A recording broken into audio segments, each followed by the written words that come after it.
Happy day, students! Today we are going to learn a new chapter in mathematics, integers. What is an integer? When we subtract a small number from a larger number, our answer is a whole number. For example, when I subtract 9 minus 7, my answer is 2, and 2 is clearly a whole number. But what about differences like 5 minus 10, 3 minus 9? So in order to represent these kind of differences, we introduce a new set of numbers such as minus 1, minus 2, minus 3, minus 4 and so on. Okay, so the combination of both negative and positive numbers are called as integers. Here it is shown, it is a combination of both negative and a positive numbers. Okay, so these kind of combination is called as integers. Here 1, 2, 3, 4, 5, 6 so on is called as positive integers. Minus 1, minus 2, minus 3, those kind of integers are called as negative integers. But 0 is considered neither positive nor negative. Now where do we use these kind of integers? We use these integers especially in statements which represent the opposites. For example, here I have 10 kilometer above sea level. So that can be represented as plus 10 kilometer or simply 10 kilometer itself.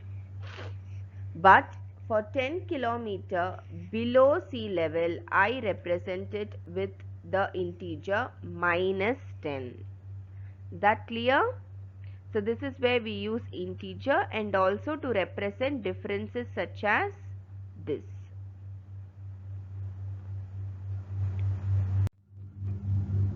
Representation of integers on the number line. Here on the number line we have represented the entire integers. Okay, and how do we do that? The middle point, the midpoint of my integers will be 0. And 0 is neither positive nor negative. The right hand side of 0 are all positive integers and the left hand side of 0 are all negative integers. Ordering of integers. Now every integer is represented by a single point on the number line. And when two integers are represented on the number line, it is said that the integer which is on the right hand side is the greater one and the integer on the left hand side is the smaller one. So here 3 is greater than 1 because if we see here 3 is on the right hand side of 1 and 1 is on the left hand side of 3. So clearly 3 is greater than 1. Similarly, if we see this example, 0 is greater than minus 1 and if we see the number line, 0 is placed on the right hand side of minus 1. Therefore, 0 is greater than minus 1. In the third example, minus 2 is greater than minus 3. Here in the number line, if we see minus 2 is placed on the right hand side of minus 3. So therefore, minus 2 is greater than minus 3. Let us learn about an integer concept. And what is that? Absolute value of an integer. Absolute value of an integer means it is the numerical value of an integer regardless of what sign it is, whether it's minus or positive. For example, absolute value of minus 5 will be written like this. Okay? And what is it? You have to only consider the numerical value and not consider the minus sign. So the absolute value of minus 5 will be 5 only. We won't consider what sign it is. Okay. Operation on integers. So let's see the operation addition of integers on a number line. Here in this example, we have to add -3 and +7 together using a number line. Let's see how we do it. So first we have -3. So from the point 0, 0 is the midpoint. From 0, I am moving on to the point -3. And from -3, I have to jump towards the positive side. Okay, because here the value is +7. So I have to jump towards the positive side. And how many places I have to jump? I have to jump 7 places. So from -3, when I jump 7 places towards the positive side, my answer is 4. So my final answer is +4. Okay. Similarly, let's see another example. In this example, we have +3 plus -5. So we are adding +3 and -5. How do we do this? Similarly, first we are going to +3. So we are going to jump 3 places in the positive side from 0. So from 0 I am moving on to +3. And then I have to add -5.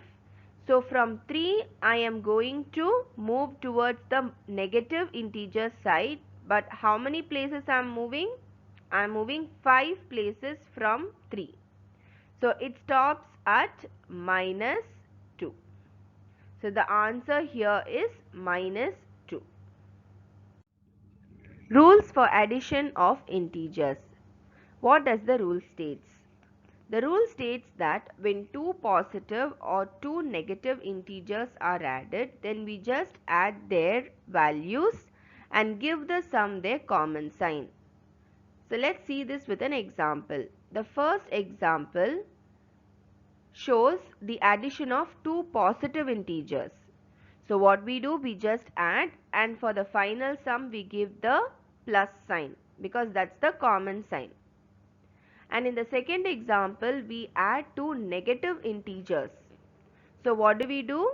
We just add the numerical value, and for the final sum we give the minus sign because the minus sign is the common sign among the two integers which we are adding. Here the rule number 2 states that when a positive and a negative integer is added, then we simply find their difference of the numerical value regardless of what sign they belong. But for the final answer we give the sign of the greater integer. Okay, let's see how we do this with an example. Here we are doing addition of +36 and -14. So what I am going to do, I am going to simply find the difference between the two, and I am going to give the sign of the greater integer. Now among 36 and 14, 36 is the greater integer.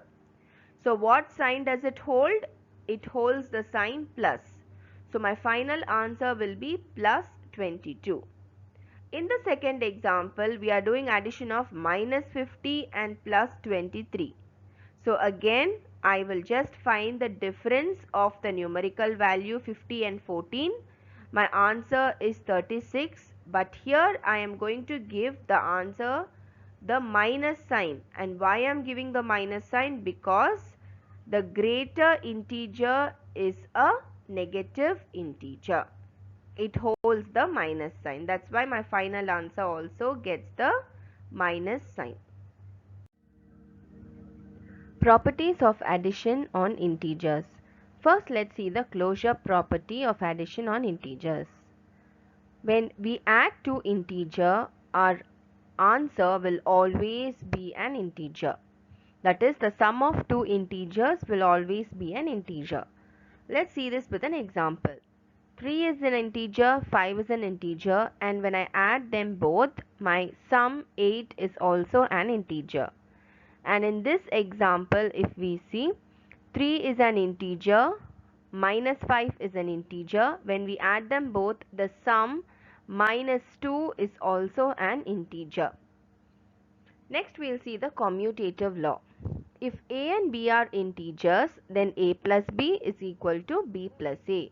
That is, even when we rearrange the order of addition, the answer is still going to be the same.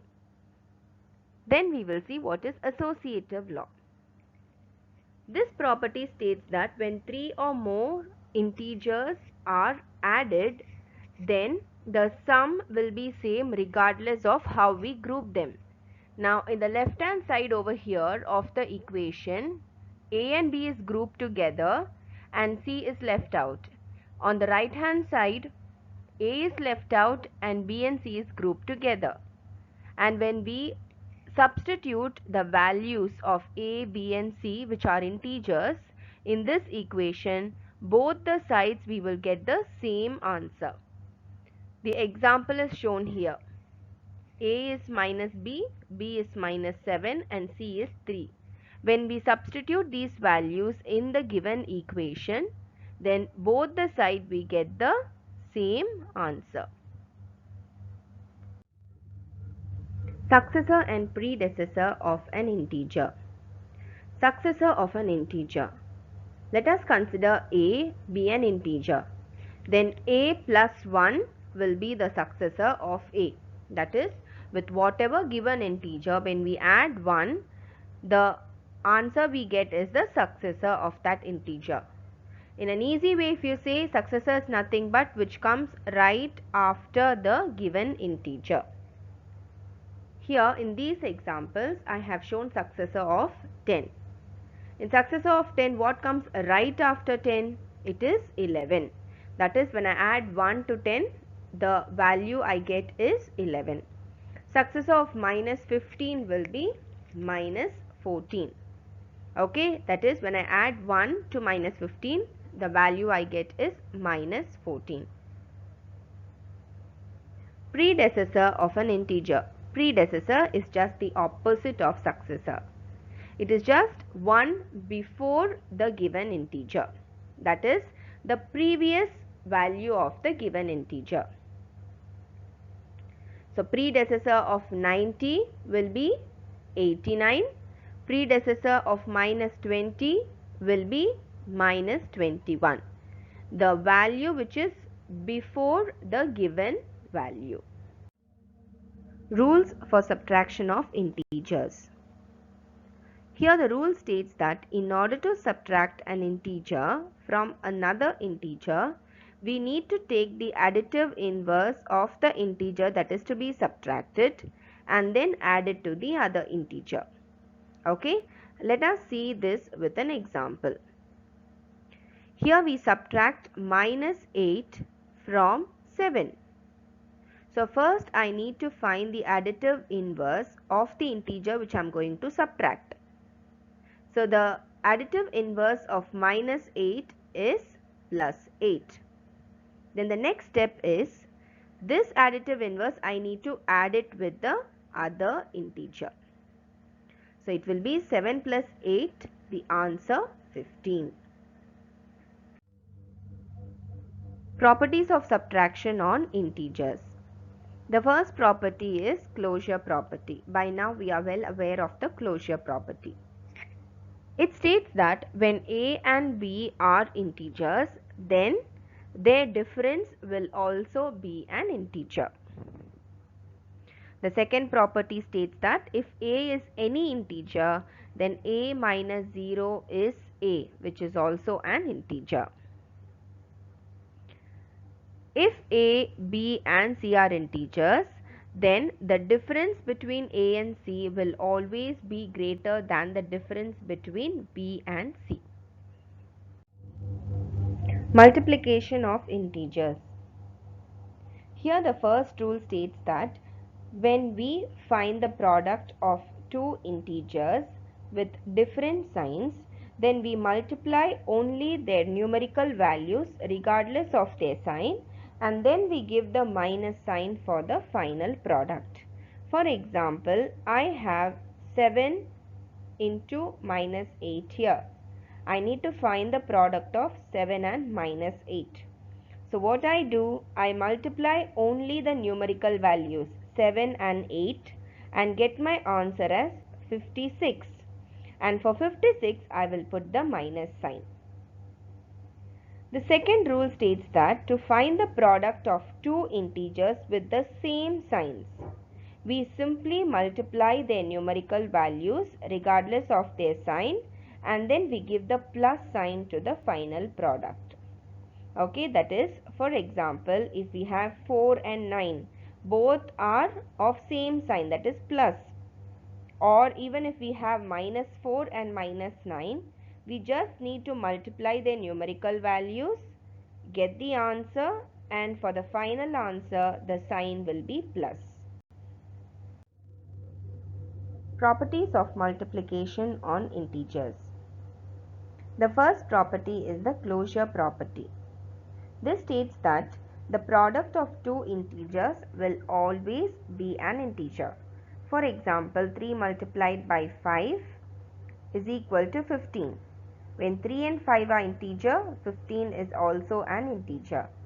Minus 12 multiplied by 6. They both are integers. Therefore, their answer minus 72 is also an integer. Commutative law for multiplication.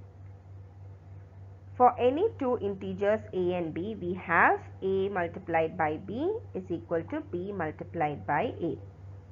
That is, even if we rearrange the order of multiplication, the answer is going to be same. Associative law of multiplication. If a, b and c are any three integers, then a multiplied by b grouped together multiplied by c is equal to a multiplied by b and c grouped together. Now what does this property state? It states that when three or more integers are multiplied, then their product is same regardless of how we group them. Okay, even if we change the grouping, then the answer is going to be same. Here we are considering three integers, a which is 3, b is equal to minus 5 and c is equal to minus 7. And when I substitute the values in this equation, both the side my answer is going to be same. Division on integers. The first rule states that when we divide one integer by another integer having different signs, then we divide only their numeric values regardless of their signs and then give a minus sign to the quotient. For example, minus 36 is divided by 9. Here I will only consider the numeric value. I will divide 36 by 9 and my answer is 4. But in the quotient I will give the sign as minus. Rule number 2. When we divide one integer by another integer which has same signs, we divide their numeric values regardless of their signs and then give plus sign to the quotient. Okay, so here we have minus 14 divided by minus 7. Both of the integers have similar signs. So I will not consider the signs here. I will just divide 14 by 7. My answer is 2 and for the final answer it will be plus. Properties of division on integers. If a and b are integers, then a divided by b is not necessarily an integer. That is, not always your answer is going to be an integer. For example, if I divide 15 by 4, okay, my answer will come in decimal values. Alright, because 4 do not divide 15 equally. So decimal value is not an integer. If a is an integer and a is not equal to 0, then a divided by a is equal to 1. Okay. So here there is an example. 9 divided by 9 is equal to 1. Minus 30 divided by minus 30 is also equal to 1. Okay, when you divide a number by the same number, your answer is going to be 1. Whenever we divide any number by 1, then the answer will be that number itself. For example, if I divide 10 by 1, my answer is going to be 10. If a is a non-zero integer, then 0 divided by a is equal to 0. Okay, whenever we divide 0, the answer is going to be 0 only. You can't divide nothing. But you cannot divide any number by 0, which is totally meaningless. So that's all for today, children. I hope you all understood the concept. Thank you. Have a nice day.